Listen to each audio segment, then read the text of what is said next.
aba St Andrews Secondary School Rubindi basima Ruhanga abwe byabarabizemu kandi okusima oku kukorirwa mu kitambo kya misa ekikorirwa yishomero ryabo.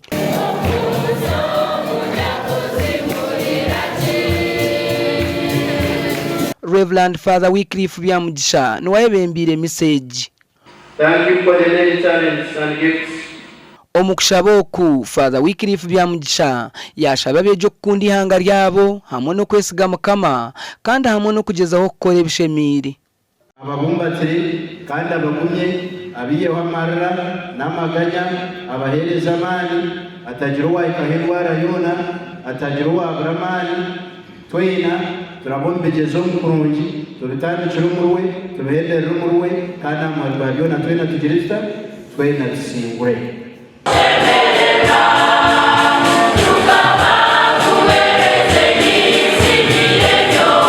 Don't come here 13 to me that I've broken the record now, you will have done enough.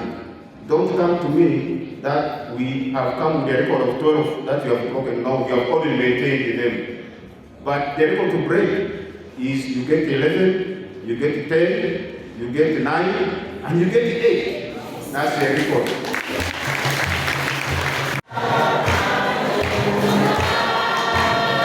Nabasa Patrick omuwezi wa mukuru w'ishomereri nagira ngo kusya ko buraro bwabeja yishomerere mirunde ebiri kikabagaruze nyuma munonga konka mukama byona bibarabizemu mwene hatwansima Ruhanga abukureba ngo ebyona tuberagire mu kandi nebizibe byahire twabigarra echaka biri twansibura chaplain witu ufoma chaplain Father Wycliffe ahawe mirimo yabena tukorera ko muntu aho kutunga transfer konka twantumusima kandi tumushendekereza.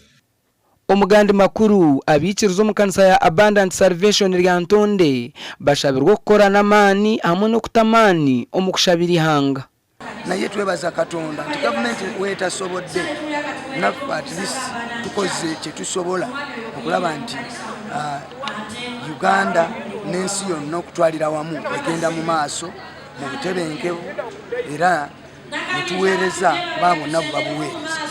Ekindi inkono ebintu byona hati abitembire so twabatashabire ngo mukama tuyambe noja kuno hondi shari kubasa kutuyamba era mukama ne weyihireho corona na hati ebola naza kugitwara.